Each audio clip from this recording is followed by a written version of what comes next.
Mark సువార్త 9వ అధ్యాయము 43వ వచనంలో, నీ చెయ్యి నిన్ను అభ్యంతరపరిచిన ఎడల దాన్ని నరికివేయము.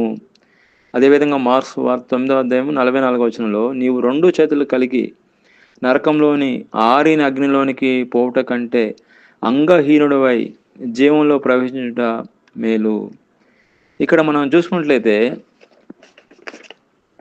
నీ చెయ్యి నిన్ను అభ్యంతరపరిచిన ఎడల దాన్ని నరికివేయమంటే ఆత్మీయ అర్థం ఏమొస్తుందంటే, ఇక్కడ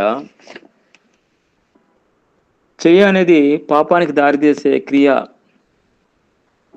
ఇక్కడ చూడండి, మనం ఈ పాపం చేసేది దేంతో చేస్తాం? చేతితోనే చేస్తాం.